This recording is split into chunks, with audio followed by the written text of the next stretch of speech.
When we talk about progressive values, I can say what my progressive value is, and that is freedom over fascism. Thank you very much. Talk about something else that's pretty interesting, which is the Republicans in the House of Representatives just passed a so-called Parents' Bill of Rights, federal legislation that enshrines a number of transparency and accountability measures into education nationwide. But some Republicans defected and voted against this, and we're going to talk about that intra-debate because it's very interesting.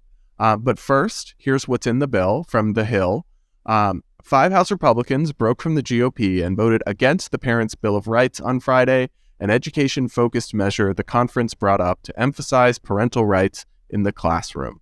The House approved the measure in a 213 to 208 vote, with all voting Democrats opposing the legislation.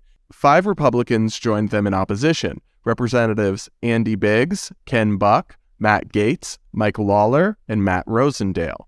The legislation would, among other tenets, mandate that schools post their curricula publicly, require that parents are allowed to meet with their children's teachers, and demand that schools provide parents with additional information when violence happens on school grounds. Additionally, it would require that parents receive a list of the books and reading materials accessible at the school library, and it would allow parents to have a say when schools are creating or updating policies and procedures related to student privacy.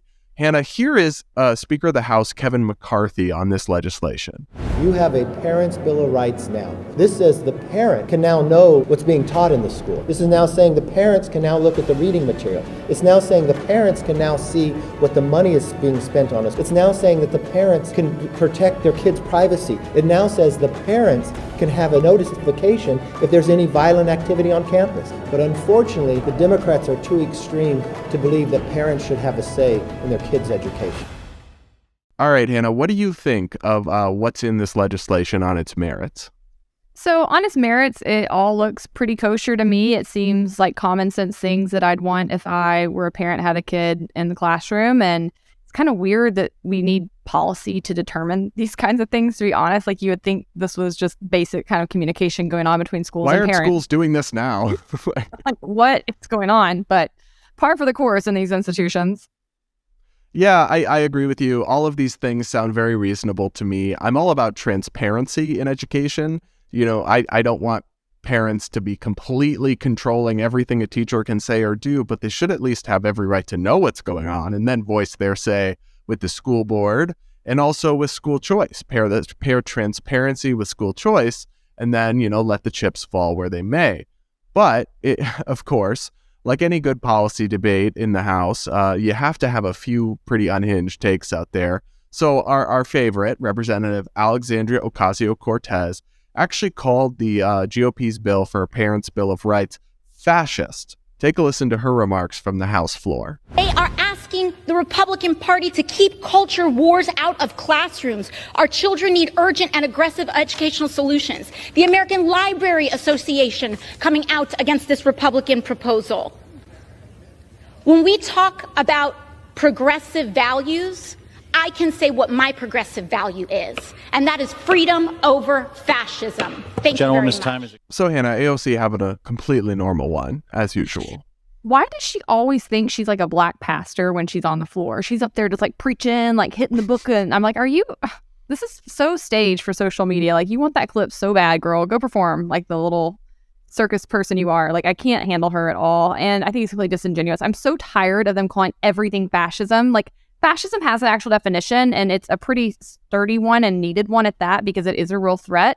But it's sort of like how they call everything racist. Now they call everything fascist, and they're the boy that cries wolf, because when you really do have a fascist person come in, that nobody's going to believe you or listen to you. Like, I remember when Trump first hit the scene, I said to my mom, I'm like, I think he has fascist tendencies. I still think that.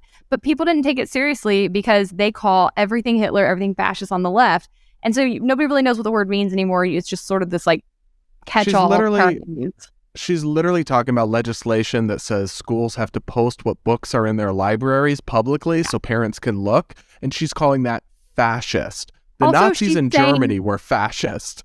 Also, she is quite literally saying that the Republicans should keep culture wars out of the classroom when it is the left that is trying to push all of their LGBTQ ideology and theory into the classroom. So no, if you don't want the culture war in the classroom, save that for your homes. If you want to teach your kids about all these gender issues, go for it. But it doesn't need to be in the classroom, and every parent should have the ability to determine that. That's you guys pushing the culture war.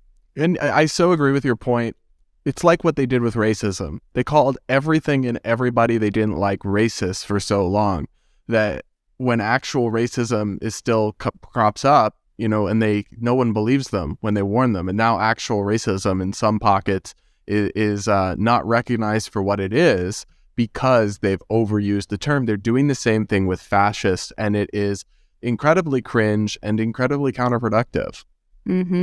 But when I saw that 5 Republicans voted against this, it did pique my interest because I wasn't really following this bill, hadn't read it very carefully, and the names of who opposed it were especially interesting because several of these people are pretty hardline, social conservative MAGA types like Matt Gaetz, Andy Briggs. So I wanted to dig into what their reasoning was, and I gotta say, I was pretty swayed by some of it. Now, 4 of them I'll get into in a minute. One of them voted against it for a unique reason. He'd actually been a sponsor on the bill, Lawler. He's a freshman, and he has a district that President Biden won by 10 points in 2020. So I think that's relative to no. He's definitely going to be bucking his district when it comes to this kind of legislation. But he said he voted against the bill despite being a co-sponsor because an amendment added to the legislation went too far. A spokesperson for the congressman said he was referring to the amendment introduced by Representative Lauren Boebert, and that said that parents have a right to know if their child's school allows a transgender girl or woman to use a bathroom or changing room that does not correspond with the sex assigned at birth. And that addition passed the House by a voice vote. So he said, unfortunately, a late amendment to the bill that unnecessarily targeted certain children went too far. Our goal as parents, educators, and legislators should be making lives better and safer for our children. And I'm concerned that this amendment could do the opposite, putting vulnerable children at greater risk. So that was an unusual reason for a Republican to vote against it. What are your thoughts on that? Well, he must be a moderate or kind of a squish because he's in that blue district, like you said. And so here he's trying to not anger his home voters. So whatever, politically, maybe that makes sense. But on the policy merits, I'm no fan of Lauren Boebert, but that sounds reasonable to me that parents should know. It is hard. I don't have, a black and white position on how to handle transgender identifying kids in schools because either way, you're kind of creating a problem. If you force a transgender girl to go in the boys' locker room, there's some problems there potentially, but also there's some problems if they use the girls' locker room. At the very least, I don't think it's unreasonable that parents should know if their young daughter might be in the same locker room as somebody with male genitalia. Like, that doesn't strike me as particularly fascist to inform the parent. Now, he didn't say it was fascist, but you get my point. It doesn't seem crazy, but I get that's probably just him balancing his moderate district's politics. Yeah, and I think, that's a really complicated issue. I hate when people try to minimize that because you're right. Like, I understand why parents would want to know if a person of the other gender was in their child's locker room that was assigned at birth, and that obviously hasn't had a surgery yet. So I understand that. I also understand that if you are to send that information to parents, you're going to have people with pitchforks targeting a vulnerable child who's already just trying to fit in, trying to be normal, and they're going to become targeted and made to be some kind of creep or weird person. And I just think that'd be a terrible thing to bring down on a transgender child's head too. So this is a murky, complicated issue. I think probably the best solution is gender neutral locker rooms being available for people who need them or changing rooms for those who need them. That seems like the easiest way to solve this that upholds everybody's rights. But so one side note, just a personal anecdote on that. Sorry, but when I was in high school, there was I had a classmate named Jen who one year came back and identified as Jay and as a guy and just started using the boys' bathroom in the boys' locker room. And to be honest, when I was in high school, I didn't even know the word transgender. It didn't have the same visibility. Everyone kind of thought it was odd, but shrugged. But now I'm imagining what would have happened if the school had sent out an announcement to all the parents saying that this student will now be doing this.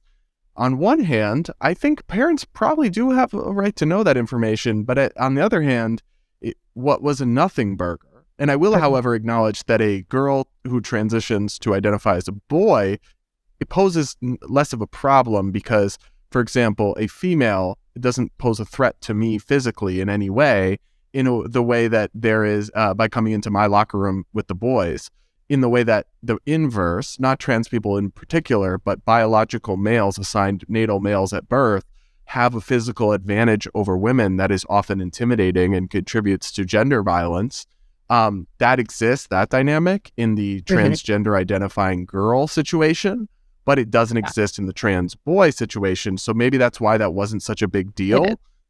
But at the same time, it was really a nothing burger in this kind of rural, I mean, it was Massachusetts, but it was pretty rural area. And there were people, I mean, yeah, it was not a super libs school.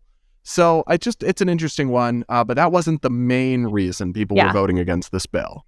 That was the aside, but I thought it was an interesting point. The 4 other Republicans who broke from the party to oppose the measure actually raised concerns about the federal government involving itself with local school districts, and these are the points that kind of hit home to me. The measure has a fatal flaw, said Buck of the legislation in an op-ed for the Washington Times. He noted that it had many worthwhile initiatives for parents to pursue, but he said while seemingly reinforcing parental rights, it undermines the critical principle for conservatives, which is federalism, the bedrock of our liberty.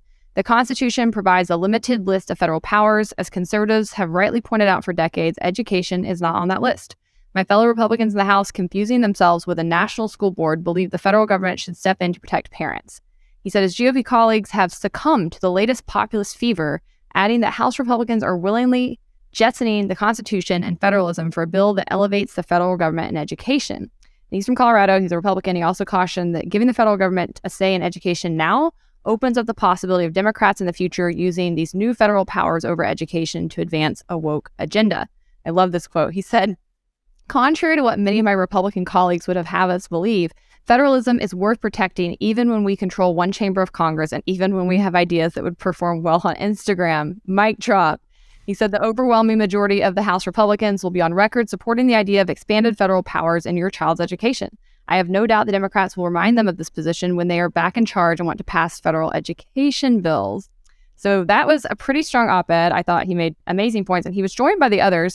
Biggs said that the vote said the nub of it is there's no constitutional authority for the federal government to regulate state and local education issues from the left or the right. And he said he agreed with Buck's op-ed. He's from Arizona, and he said that it's his opinion we should not have a federal Department of Education. And he went, Rosendale, another one of the ones that voted against it, said on Twitter that the answer to an out-of-control education system is not turning more control over to the federal government. And Gates said, from wokeness to funding to bathrooms to critical race theory, the federal government should not be involved in education. He said, I don't want to strengthen the federal Department of Education. I want to abolish it. I don't want Congress more involved in decisions that are best made in local school districts. I want the Congress less involved. Therefore, I voted against today's Republican bill to establish a federal parental bill of rights. So they came out swinging on this, and I thought they made great points. And especially, I mean, Matt Gaetz is not somebody I align with very often. He's super MAGA. But I'll give him this. He is consistent in his principles from that viewpoint. And even though he probably is one of the people most outspoken against things like critical race theory, he recognizes that federalism supersedes that and that you cannot basically trade out your principles to get short-term wins. And that is, I think, if I had to say the biggest problem with Republicans, the biggest problem I have with conservative ideology is that they have increasingly been willing to do that in recent decades, where they will completely turn back on free markets, on limited government, on individual liberty to get short-term wins against their opponents. And in doing that, not only do they sell out their principles, but they actually end up increasing the size of the federal government far faster than the left ever could, because they set precedent that the left can then use when they're back in power to inevitably use what they did beforehand to continue bludgeoning a bigger hole in the wall. And so I completely stand by what these guys said. I think they're right, having thought through it more deeply. And I just love to see that there are at least still some people in Congress who think like this, who don't think, how do I stir up my base on Instagram? How do I get a TV click? How do I raise the most money? How do I make the RNC happy and give me the best committee seat? And instead think, what do my principles say and how should I vote on this? Yeah, I definitely get what you're saying. I think these guys make a pretty strong critique of the legislation rooted in principle. It is, I guess what I would say is I would like a bill with the same exact tenets to be introduced in all 50 state legislatures and passed, because that is where the proper role to regulate education is. There is no federal, there's simply in the Constitution, it specifies the federal government's powers. Regulating local school districts is not among them. That said, I can kind of see why. Look, the federal government already does extensively regulate education, extensively fund education. We have a massive bloated federal education department.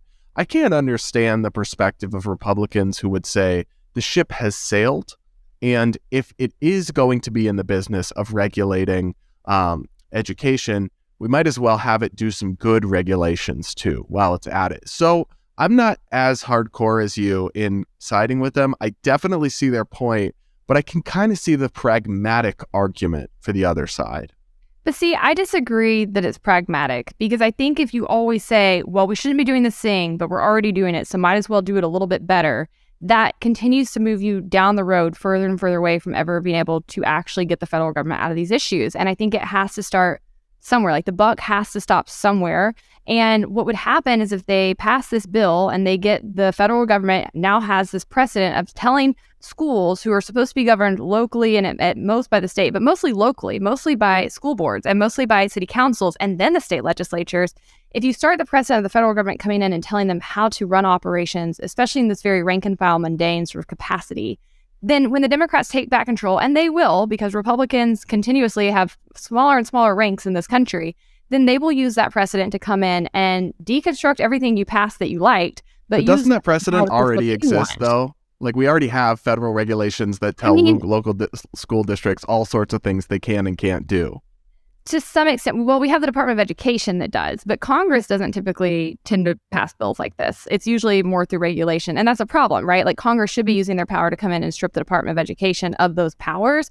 But instead, if Congress goes the other direction and says, okay, we're already doing this under this department, so we're going to go ahead and start passing these other laws, I just think it's one thing that continues to give Democrats more and more power. And ultimately, it's why conservatives keep losing, because they don't play chess. You know, they play checkers. They're like, how do I take out this one token right here? And they're not thinking about the long game. And I really do think that is why they consistently lose the culture. They consistently lose. And when it comes to setting the laws that govern us, and really the only way they've been smart strategically in my lifetime has been in their strategy around the court system. They've been very strategic in that, and that is paying off dividends. But when it comes to how they govern and a lot of the laws they pass and how they use their legislative power, they aren't usually as crafty or forward thinking. So I think this was exactly the right notion. And again, I just love to see people, and really it's usually people like Justin Amash or Rand Paul or Thomas Massey that we see being willing to sort of go against their own side and push back from a principled standpoint. So it was cool to see these guys do it, because they're not usually in that camp.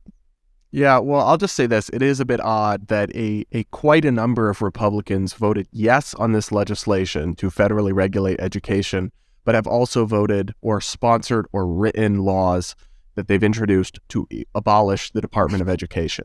And it would kind of seem that one has to go with the other.